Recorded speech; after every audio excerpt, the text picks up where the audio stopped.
When I was little, we lived in a town that was not a very nice town. So my parents homeschooled me. I didn't really have any friends. I was homeschooled till I was about 8, 9, until I moved to a new town, got put in public school. And I was really awkward. I didn't really have any people skills learned.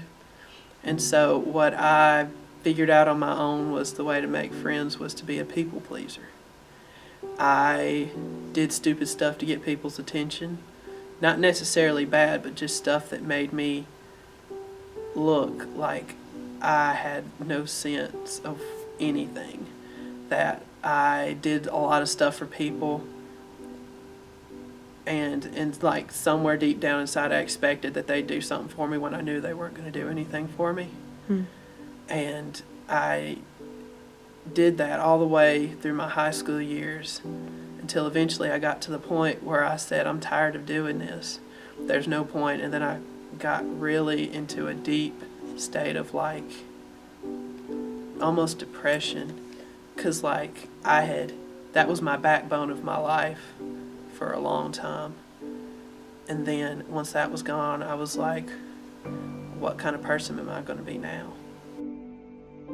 At that moment in life where I didn't know what I was going to be personally, I thought back on how my life had been. I'd grown up in church. I was a church kid. I loved Jesus. I got caught up in the world, a lot of worldly stuff, and then I got so deep into it that I couldn't get out of it. But I still knew I loved the Lord, but I got in one of the most dangerous states you can ever be in, that I loved Him, but I didn't care what He wanted for me. It is the scariest place you can think imaginable, because literally all cards are on the table for something to happen to you. Emotionally, spiritually, physically, anything. It's literally living your life like a gamble. It's saying, God, I don't care that you have this plan for my life. I'm going to try this.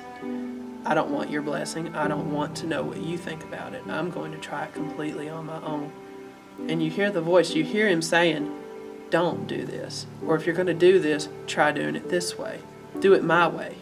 And you're like, no, I'm living my life. This is how I'm going to do it.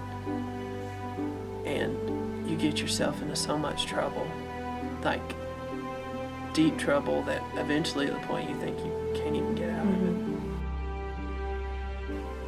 My biggest battle's probably dealing with an addiction to pornography. That was one of the battles that I probably faced with God, telling Him, I don't care what you want, because I would sit there and I'd do it. I'd do the deed, and I'd go back in my room and I'd cry about it, and I'd say, God, I'm sorry, this will never happen again. But then I'd be back in the same place at the same time, doing the exact same thing over and over again, day after day, repeating the same process, just becoming the biggest hypocrite, because then I would still claim, I love Jesus, I know what He wants for me, but yet I'm going to say, I know what you want for me, but I'm not going to listen to you at all. And there'd be times that I'd be sit there, especially towards the end, that I'd be thinking, I'm getting tired of this.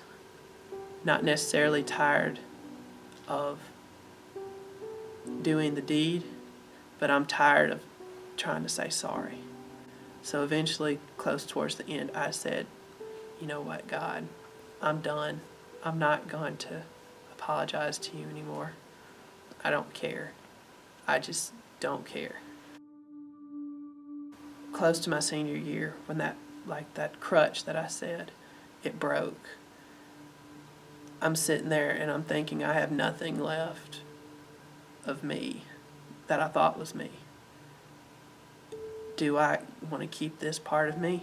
Do I want to change it? And then I really feel with that emptiness that the Holy Spirit had enough power to come up in there and just like grab a hold of me and just say, you don't have to do this.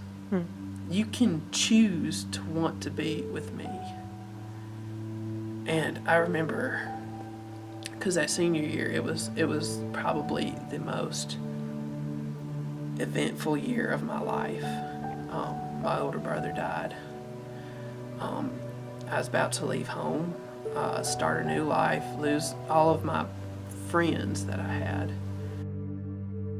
We went to a summer conference at the Ramp, and I was just sitting there, and like that emptiness that I had gave enough room for the Holy Spirit just one time after the other come in and say, do it now, do it now. This is the perfect time, do it now. And so I finally went up to the altar and I gave it all away. That emptiness, it was like a bubble. I was like, God, here's that bubble. I want you to take it and I want you to form it to what you want it to be. And he took it and he filled it up with his love for me. And I'm sitting there like, I have all this forgiveness. I have all this love. I don't know what to do with it. So after that night, I sat there and I thought about, this chapter of my life is over. I can start a fresh new one with a new title, a new plot. And I did. And I can honestly say up to this point, I'm over a year free of pornography. That God really can change your life if you let it. If I had to give a chapter title to this new part of my life, I'd probably have to say, Come to Me. Because Jesus put it perfectly to describe how I needed to come. Come to me, all you who are weary and heavy burdened, and I'll give you rest. My name's Ben Watson, and I love Jesus because he's ripping out the old chapters and just writing me new ones.